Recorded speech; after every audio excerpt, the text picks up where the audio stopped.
პრევენცია ცხადია შესაძლებელი იყო, მით უმეტეს საქმე ეხება თოვლს და ამინდს, რომელიც განსხვავებულია მიწისძვრებისგან და ასეთი ნაკლებად პროგნოზირებადი სტიქიებისგან. შესაბამისად, ცხადია, პრევენცია შეიძლებოდა, მაგრამ პრევენცია ესე არ ხდება. პრევენციას სჭირდება ყოველთვის მუდმივად ჩართული გუნდი, მკვლევართა გუნდი, რომელიც უყურებს პარამეტრებს და საჭიროების შემთხვევაში აწვდის ინფორმაციას, ესე იგი, მაკოორდინებელ და პასუხისმგებელ ორგანოებს. ხო, ჩვენთან კიდევ, როგორც აღნიშნე, რეალურად არ არის გამართული ეს კრიზისების მართვის საკითხი, ასევე კონსტიტუციურად ეს საკითხი მუდმივად შეცვლის და ცვლილების პროცესშია.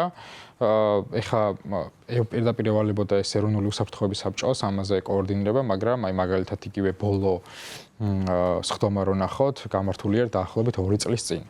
და ეს მიანიშნებს იმაზე, რომ პროცესით სტიქიებია, უცებ ad hoc ხდება შეკრება პასუხისმგებელი პირების და თქვენ ახსენეთ ასევე ადგილობრივი მთავრობა ეს და მინდა ხაზი გაუსვა რომ მყისიერი რეაგირების პროცესში უმნიშვნელოვანესი არის დეცენტრალიზაცია და ადგილობრივი ხელისუფლებების მმართველი ორგანოების სწრაფი ჩართულობა, მაგრამ ჩვენთან ეს სისტემა არის თავდაპირველად ცენტრალიზებული, არ არის არანაირი ნდობა ცენტრალურ და ადგილობრივ ხელისუფლებებს შორის და არის ყველაფერი დაფუძნებული აი ვერტიკალურ კონტროლზე.